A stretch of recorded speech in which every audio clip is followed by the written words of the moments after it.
সুপ্রিয় শিক্ষার্থী বন্ধুরা, আমি সাহাত আমিন অনিক স্বাগতম জানাই তোমাদের টেকনিক ইজি এডুকেশনে। চলে আসলাম তোমাদের সামনে আবারও একটি বোর্ডের সৃজনশীল কোশ্চেনের সমাধান নিয়ে। দেখো বন্ধুরা, এখানে তোমার হচ্ছে উদ্দীপকে চারটা বিন্দুর কথা বলা হচ্ছে। একটা হচ্ছে সি বিন্দু, ডি বিন্দু, আর হচ্ছে এস। বলছে একটি সমতলের চারটি বিন্দু। একই সমতলে মানে হচ্ছে ধরো একটা সারফেসের এই চারটা হচ্ছে বিন্দু। ওকে, মানে একই সমতলে আছে। যেমন এই যে এই লেখাগুলো যেরকম হচ্ছে এই বোর্ডে আছে, এই সমতলে আছে, ঠিক একই রকম এরকম বোঝানো হয়েছে। এরপরে দেখো আমরা সরাসরি ক নম্বর কোয়েশ্চেনে চলে আসবো। এখানে বলছে যে 3,3x এই একটা বিন্দু, 4,x² + 1 এই একটা বিন্দু। এই বিন্দুগামী রেখার ঢাল যদি -1 হয়, ঢালটা বলে দিছে, ঠিক আছে। ঢাল যদি -1 হয় তাহলে সেক্ষেত্রে x এর মান কত? ওকে, তাহলে হচ্ছে আমরা একটু চলে যাব 3,3x, তাই তো। তাহলে ঢাল বের করতে হলে আগে হচ্ছে বিন্দুগুলো জানা লাগবে। তাহলে একটা বিন্দু বলে দিচ্ছে তোমার হচ্ছে 3,3x, আর একটা বিন্দু বলে দিছে x², কি বলে দিছে বলো তো? এই যে তোমার হচ্ছে 4,x² + 1, 4,x² + 1। ওকে, 4,x² + 1। তাহলে সেক্ষেত্রে আমরা যদি তোমার দুইটা বিন্দু দিয়ে যদি ঢাল বের করতে হয়, তাহলে ঢাল নির্ণয়ের সূত্রটা হচ্ছে কি বলতো? y2 - y1 / x2 - x1। তাহলে সেক্ষেত্রে বলো, এটাকে যদি আমি x1, এটাকে যদি y1 ধরি, এটাকে x2, এটাকে যদি y2 ধরি, তাহলে সেক্ষেত্রে y2 - y1 কি হচ্ছে বলতো? x² + 1 মাইনাস y1 কত হচ্ছে তোমার হচ্ছে 3x। আবার একই রকম x2 - x1, তাহলে কি হবে বলতো? 4 - 3। ওকে, তাহলে এগুলোর কাজ শেষ। তাহলে সেক্ষেত্রে দেখো তোমার 4 থেকে -3 চলে গেলে জাস্ট 1 থাকে, আর এটাকে যদি একটু সাজিয়ে লিখি তাহলে x² - 3x + 1 এটাই পাওয়া যাচ্ছে। তাহলে ঢাল এই একটা পাইলাম আমরা আমাদের মতন করে সূত্র দিয়ে বের করছি।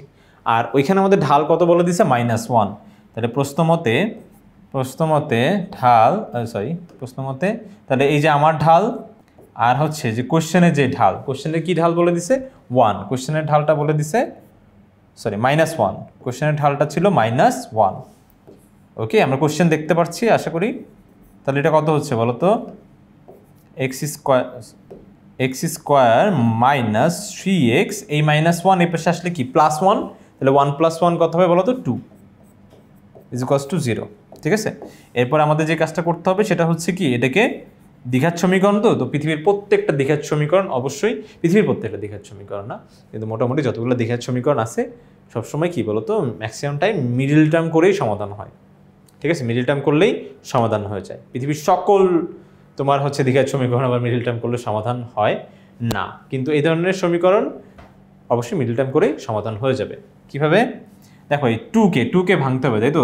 এই 2টাকে এমনভাবে এই মাঝখানেরটাকে ভাঙতে হবে, 2টাকে পরে ভাঙবো, মানে মাঝখানটাকে এমনভাবে ভাঙবো যেটাকে গুণ করলে বলো তো কী হবে বলো? এই যে এখানকার এই ধ্রুবক সংখ্যার সমান হবে। তাহলে সেক্ষেত্রে আমরা একটু 2টাকে ভেঙে দেখি। তাহলে 2কে ভাঙলে কী পাওয়া যায়? 2,1, তাই তো। যে 2কে ভাগ করলে কত হয়? 1 হয়।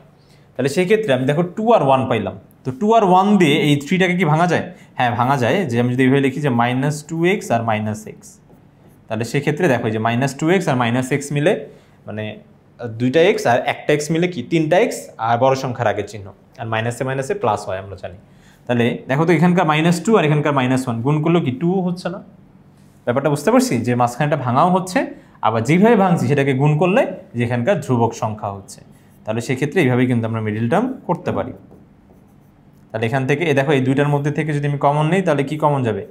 x - 2, আর এখান থেকে কিচ্ছু কমন যায় না, তাহলে মাইনাস, যার মধ্যে কিচ্ছু কমন নেই তার মধ্যে কি 1 কমন আছে, আর এখানে সামনে চিহ্নটা বসাই দিব। ওকে, তাহলে 1 কমন গেলে এটা কি মাইনাসে মাইনাসে প্লাস x হয়ে যাবে, আর হচ্ছে এখানে মাইনাস, এটা দেখো প্লাস আর এটা মাইনাস, প্লাসে মাইনাসে -2 = 0।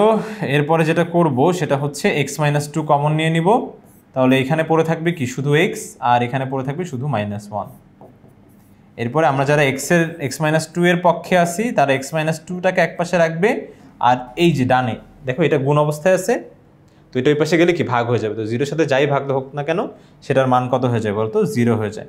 তাহলে অতএব হয় x = 2 হয়, অথবা এটা কি করতে পারি যে x - 1টাকে রাখলাম, x - 2কে পাশে পাঠিয়ে দিলাম।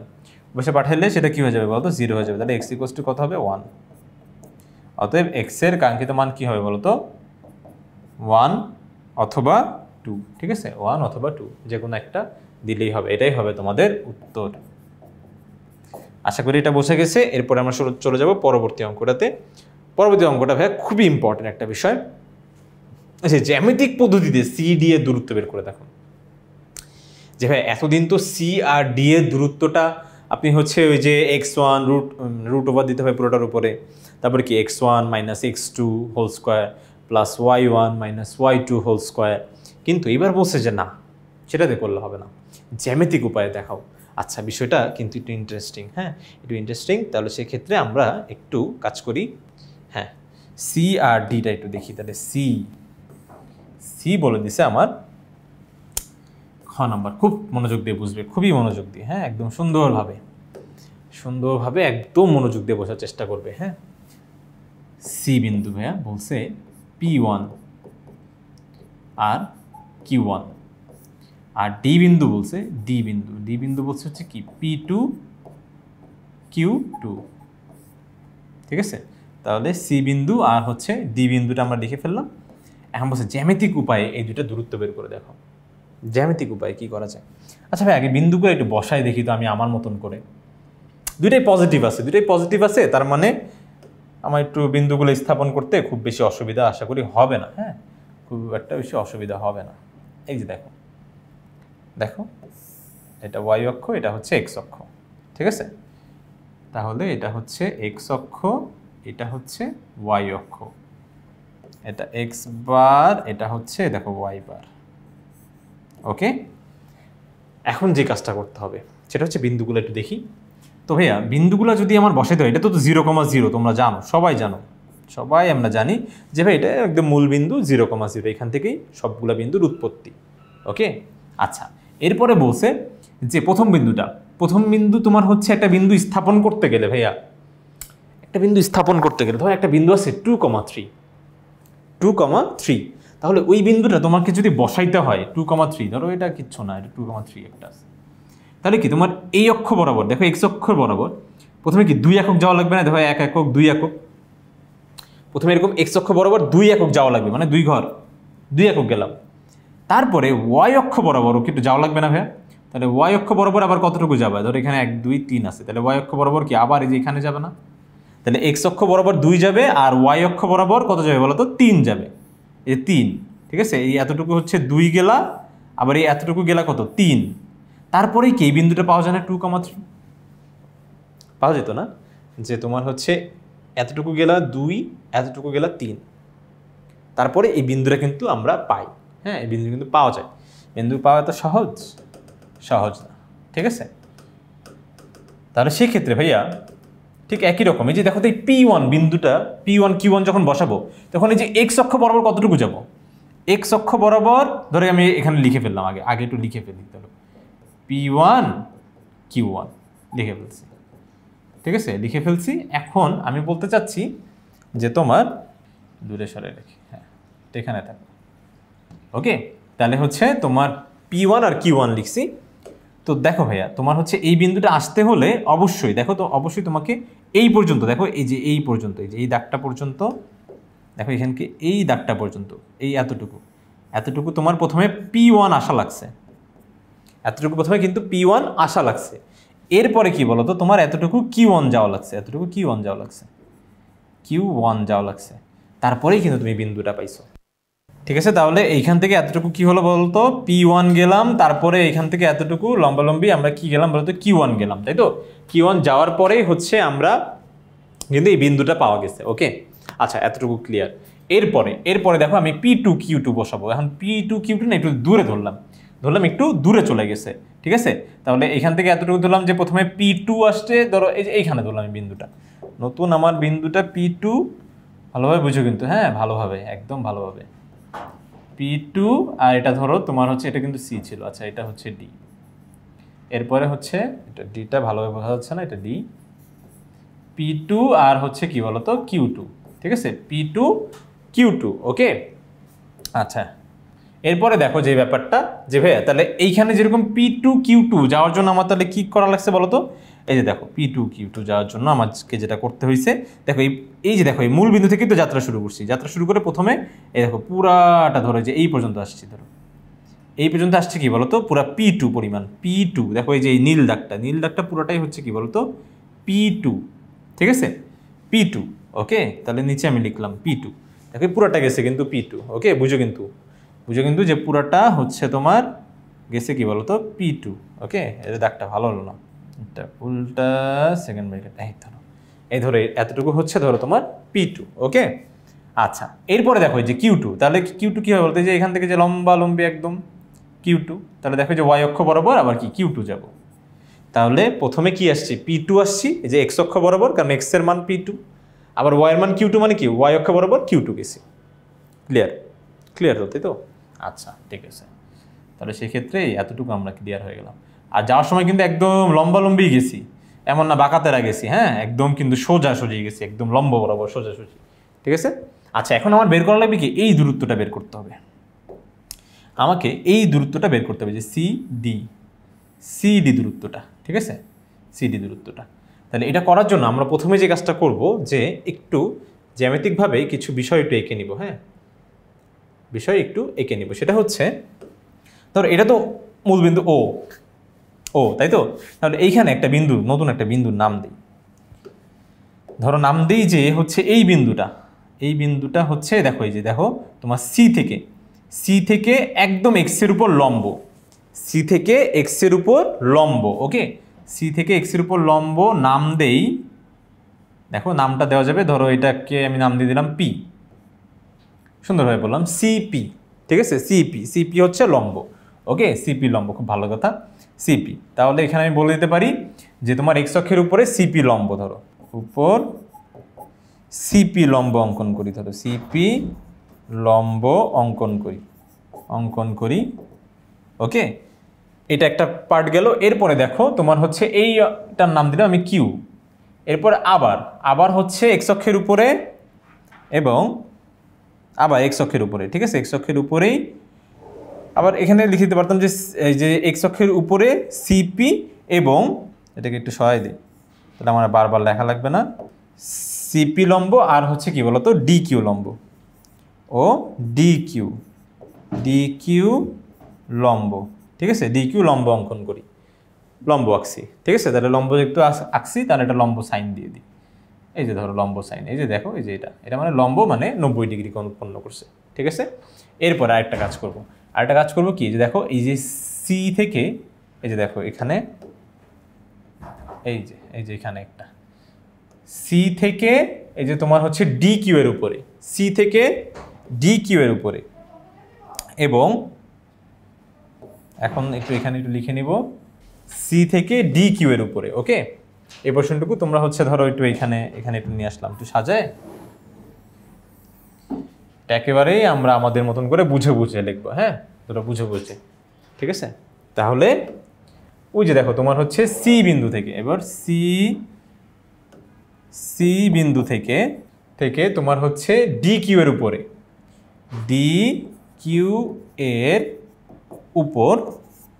উপর একটা লম্ব নাম দিয়ে দিই, তোমার হচ্ছে সিএফ নাম দিয়ে দিই, সিএফ, ঠিক আছে সিএফ, ওই যে সিএফ লম্ব, হ্যাঁ লম্বটা হচ্ছে ধরো যেভাবে এই যে লম্ব, ঠিক আছে। তাহলে সি বিন্দু থেকে আমরা কি করলাম বলতো, এই যে তোমার হচ্ছে ডিকিউ এর উপরে, সি বিন্দু থেকে ডিকিউ এর উপরে সিএফ লম্ব অঙ্কন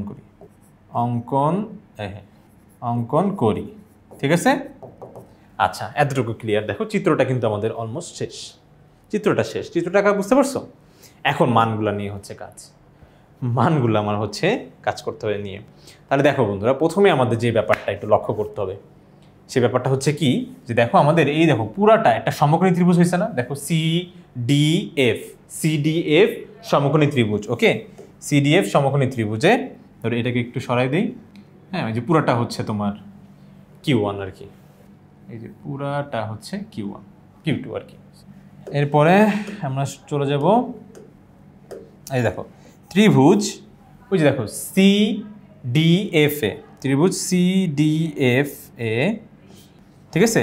CDFA আমরা যে ব্যাপারটা প্রথমে লক্ষ্য করতেছি, যে এখানে একটা কোণে, যে এফ কোণটা কি বলতো? সমকোণ। ওকে, এফ কোণ সমকোণ, সমকোণ বা 90 ডিগ্রি, তাই তো? সমকোণ বা 90 ডিগ্রি। তাহলে সেই ক্ষেত্রে যেই ত্রিভুজের একটা কোণ সমকোণ, সেই ত্রিভুজটাকে কি বলে বলতো? সমকোণী ত্রিভুজ। তাহলে অতএব ত্রিভুজ সিডিএফ, আচ্ছা সমকোণী ত্রিভুজ সিডিএফ দিয়ে দিই, সমকোণী, সমকোণী ত্রিভুজ, ত্রিভুজ সাইন দিয়ে দিলেই হচ্ছে সিডিএফ এ, ঠিক আছে? সিডিএফ।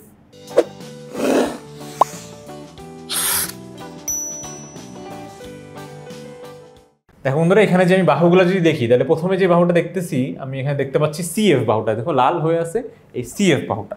তাহলে সিএফ বাহু, তাহলে সিএফ বাহু ইকুয়ালস টু কি কিছু লেখা যায়? দেখি তো, কিছু লেখা যায় মনে হচ্ছে। দেখো ভাইয়া, সিএফ বাহুটা দেখো পুরা, এই যে ও কিউ, দেখো তো পুরা ও কিউ, ও কিউটা দেখো তো, এই ও কিউ থেকে আমি যদি ওপি অংশটুকু বাদ দিয়ে দিই, বুঝো কিন্তু, হ্যাঁ এই যে দেখো, এই যে সিএফ এর কথা বলতেছি, তাহলে সিএফ আর পি কিউ কি সমান না?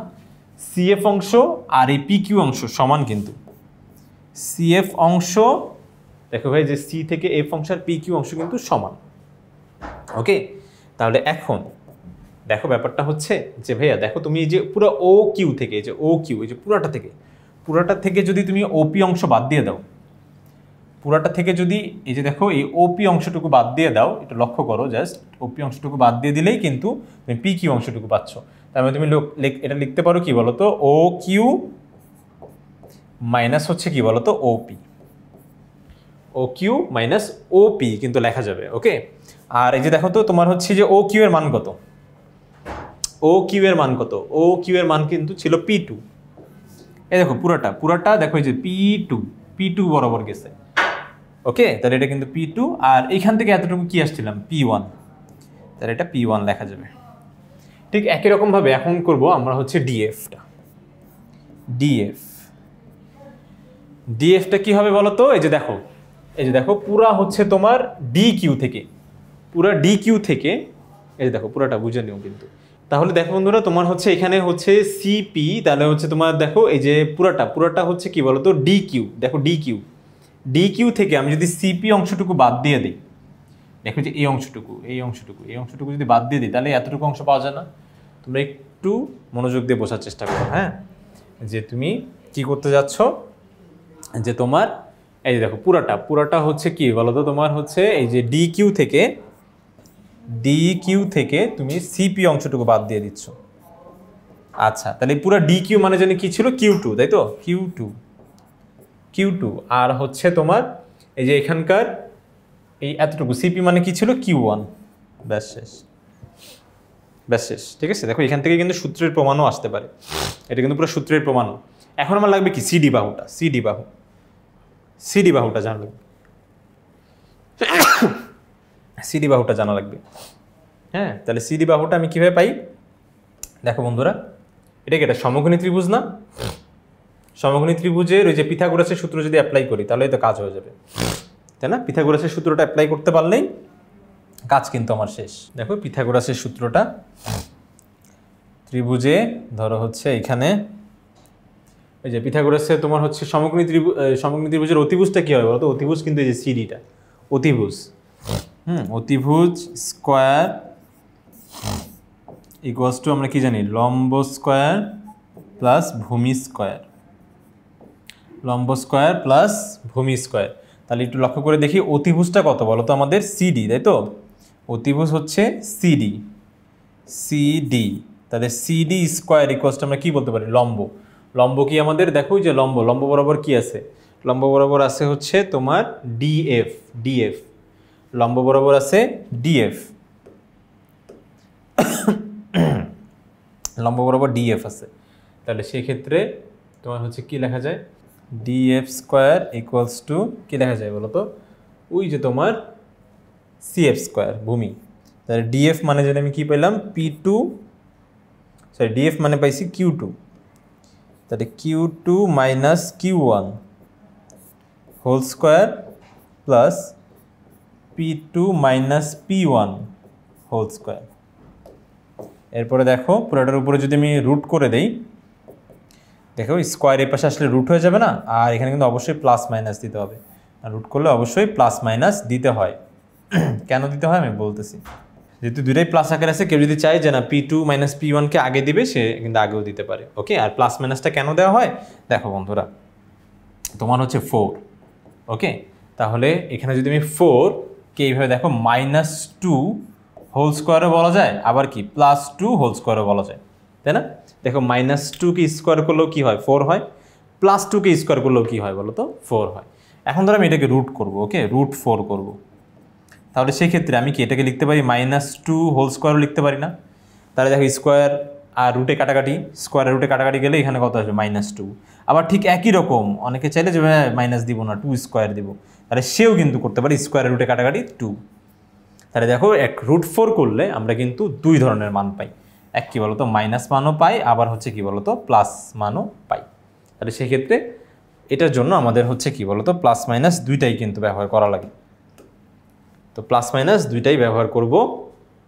আচ্ছা, আর ওই যে বললাম যে কেউ যদি চায় যে না ভাইয়া আমি হচ্ছে P1 P2 মাইনাস P1টাকে আগে রাখবো, হ্যাঁ সেও লিখতে পারো এই যেভাবে Q2 মাইনাস Q1টাকে পরে, কারণ যোগ তো যোগ আগে পরে লেখা যায়, এতে কোনো সমস্যা হয় না। ওকে, যোগ কিন্তু আগে পরে লেখা যায়। হ্যাঁ, এটার এই মাইনাসটাই ঠিক আছে, হ্যাঁ মাইনাস, ঠিক আছে, Q2 মাইনাস Q1, ঠিক আছে। আচ্ছা, এরপরে যে কাজটা করা লাগবে সেটা হচ্ছে ভাইয়া এখানে কিন্তু এটা CD এর মান আসছে, CD স্কোয়ার না CD এর মান আসছে, কিন্তু আমরা তো জানি যে দূরত্ব কখনো কি হয় না বলতো ঋণাত্মক হয় না, দূরত্ব কখনো ঋণাত্মক হয় না। তাহলে সেক্ষেত্রে এখানে একটু লিখে দেব দূরত্ব সর্বদা অঋণাত্মক, ঠিক আছে, কখনো ঋণাত্মক হয় না। তাহলে অতএব CD দূরত্ব ইকুয়ালস টু কি, যে মাইনাসটা লেখা যাবে না, প্লাসটাই তোমাকে লিখতে হবে, P2 minus P1 whole square plus Q2 minus Q1 whole square. Mainly এখান থেকে বোঝার ব্যাপারটাই ছিল হচ্ছে চিত্রটা, চিত্র দিয়ে আমরা হচ্ছে যে জ্যামিতিক উপায় যেটা বের করলাম সেটাই, ঠিক আছে। এরপরের ব্যাপারটা কিন্তু একদম ইজি ছিল, কিন্তু চিত্রটা যদি তোমরা না বুঝতে পারো তাহলে সেক্ষেত্রে কিন্তু সমস্যা। আশা করি তোমরা এই চিত্রটা নিয়ে তোমাদের খুব একটা বেশি অসুবিধা হবে না, তোমরা আরও একটু পজ করে দরকার হয় চিত্রটা নিয়ে আর একটু ভাবার চেষ্টা করো খাতা কলম নিয়ে। ওকে, আচ্ছা, এখন সরাসরি আমরা চলে যাব আমাদের পরবর্তী অঙ্কটা।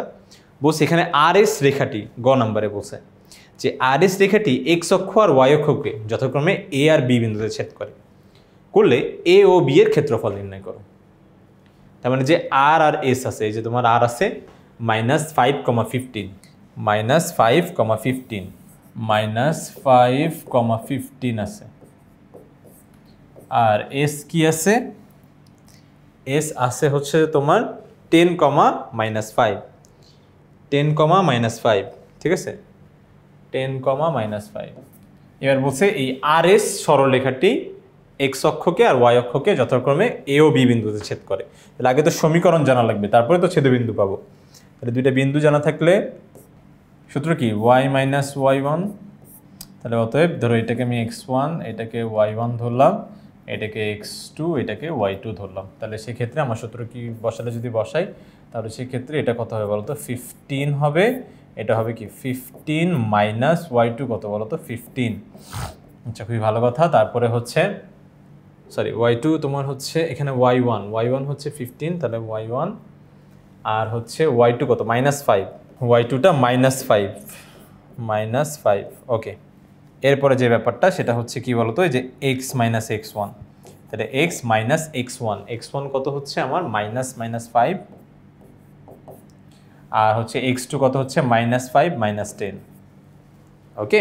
আচ্ছা, এরপরে যে ব্যাপারটা লক্ষণীয় সেটা হচ্ছে জাস্ট ক্যালকুলেশনটা।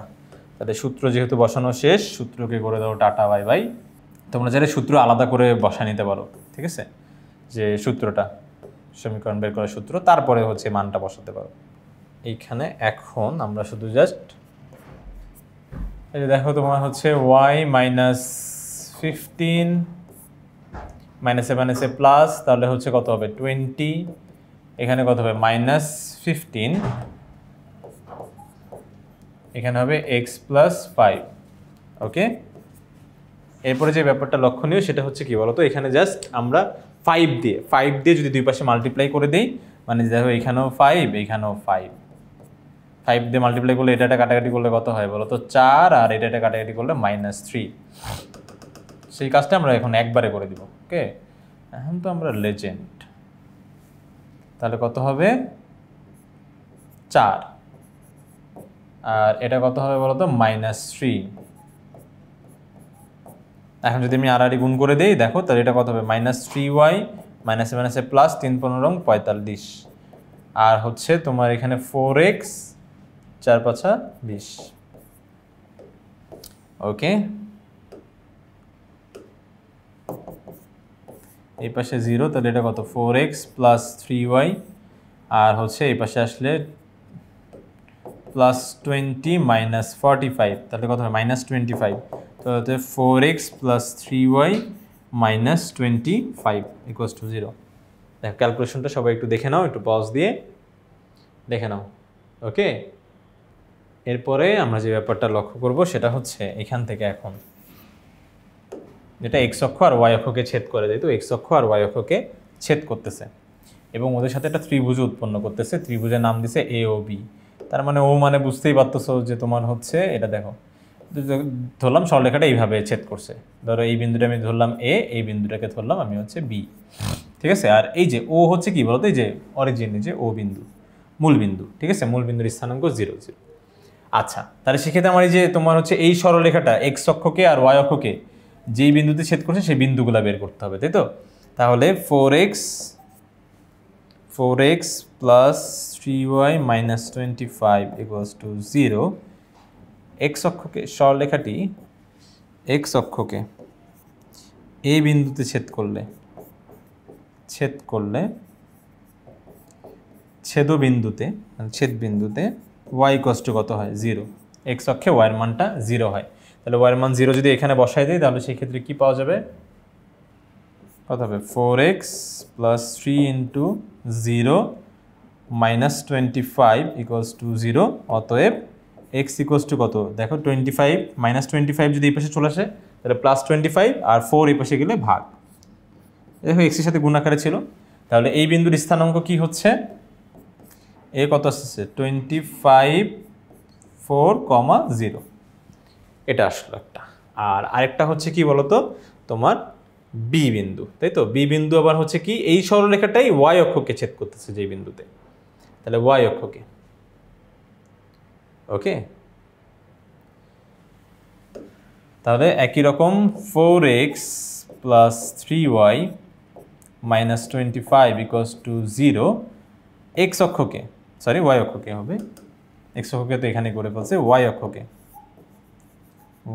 অক্ষকে বি বিন্দুতে ছেদ করলে, ঠিক আছে, ওই ছেদবিন্দুতে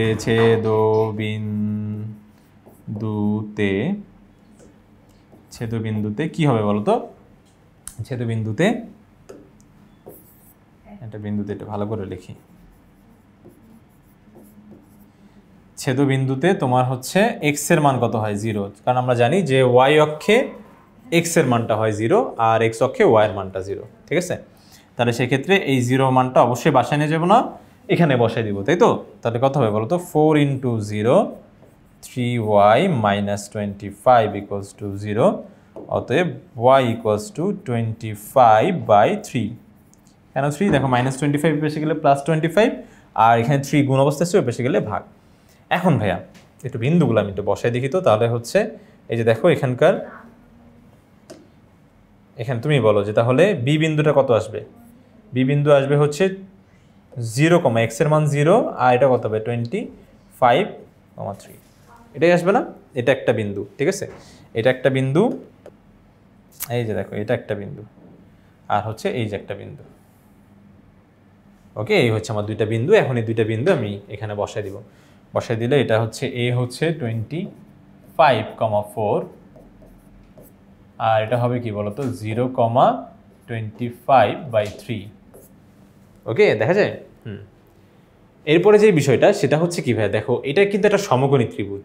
সমকোণী ত্রিভুজ কীভাবে একটা সমকোণী ত্রিভুজ, কারণ দেখো এটা কি এক্স অক্ষ আর ওয়াই অক্ষের সাথে তোমার ত্রিভুজটা উৎপন্ন করছে না, উৎপন্ন করলে এক্স অক্ষ আর ওয়াই অক্ষ কিন্তু আজীবন একে অপরকে সমকোণেই তোমার হচ্ছে ছেদ করে, ঠিক আছে, সমকোণ। এখানে কিন্তু অবশ্যই সমকোণ উৎপন্ন হয়। তাহলে যেই ত্রিভুজের একটা কোণ, দেখো তো যে এই কোণটা সমকোণ না, তাহলে এটাকে একটা সমকোণী ত্রিভুজ হবে না, ঠিক আছে। তো সমকোণী ত্রিভুজের খুব সুন্দর একটা ব্যাপার আছে, সেটা হচ্ছে কি, যে সমকোণী ত্রিভুজের এই একটা বাহু, এই যে দেখো এই বাহুটাই কিন্তু ওর উচ্চতা, এই বাহুটাই কি হবে বলো তো, উচ্চতা হবে। ওকে, তো হ্যাঁ দেখো এটা হচ্ছে একটা সমকোণী ত্রিভুজ। তো সমকোণী ত্রিভুজের খুব সুন্দর একটা ব্যাপার আছে, যেহেতু এটা একটা কোণ সমকোণ, এটা খুব সুন্দর একটা ব্যাপার আছে যে এই সমকোণী ত্রিভুজের এই যে দেখো যে এই বাহুটা, দেখো যে তোমার হচ্ছে যে এই বাহুটা যেটা দেখতেছো না, যে সমকোণের সাথে লাগানো, এই বাহুটাই আসলে উচ্চতা সমকোণী ত্রিভুজের, এটাই হচ্ছে উচ্চতা।